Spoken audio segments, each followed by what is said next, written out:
大家好，由康樂及文化事務處主辦 Studio Dance 製作嘅型格舞台，從音樂中尋找身體嘅 Hip Hop 及爵士舞培訓計劃。今年我哋喺呢度第一次招生，我哋為大家設計咗為期8個月嘅 Hip Hop 及爵士舞培訓計劃，重點係令學生能夠喺呢個計劃中多啲認識街舞文化。我哋將街舞文化中嘅 Hip Hop 同大家一齊分享。另外一方面，學校亦都可以選擇爵士舞培訓計劃。呢兩種咁富挑戰性及娛樂性嘅表演藝術，能令學生享受到跳舞嘅快樂。喺我哋講解整個課程內容及計劃之前，等我介紹一下 Hip Hop 究竟係乜嘢？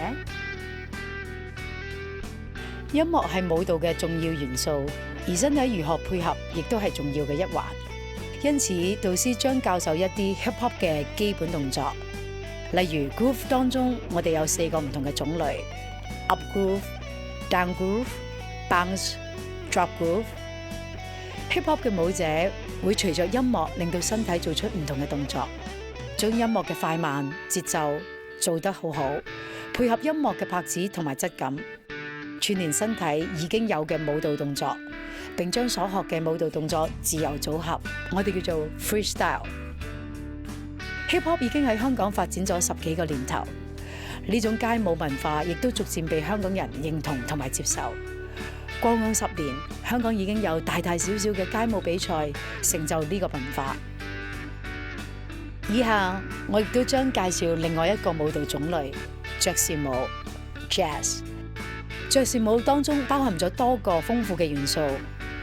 當中有 technique、across the floor、stretching、movement and space。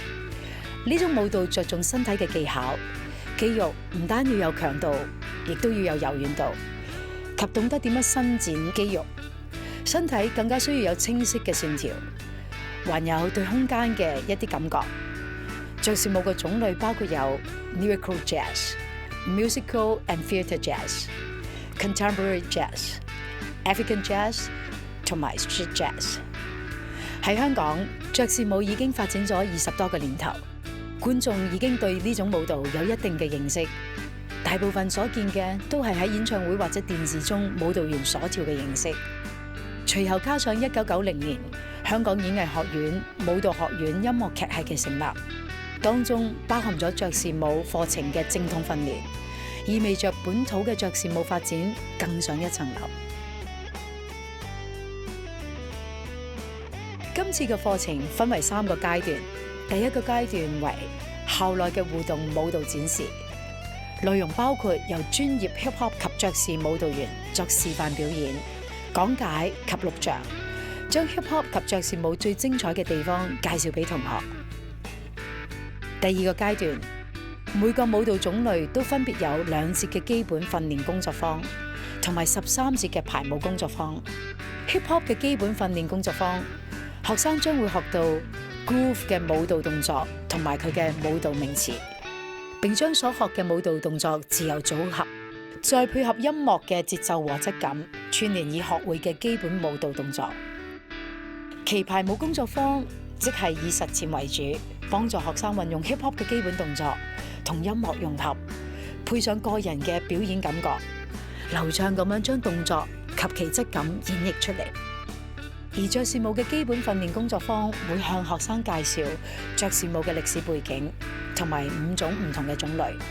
以及專用嘅舞蹈名詞同埋技巧，並幫助學生用正確嘅方法學習爵士舞嘅基本技巧，亦都可以慢慢咁隨着音樂做出一啲即興嘅技巧實踐。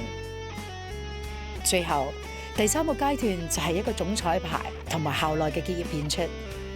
演出將由2間夥伴學校同埋參與嘅學生合演，再加上專業嘅舞蹈員將在校內表演場地作演出。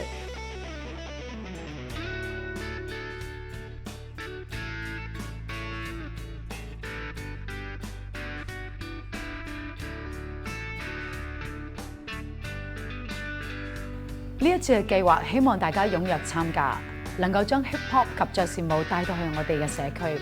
呢個係我哋嘅榮幸。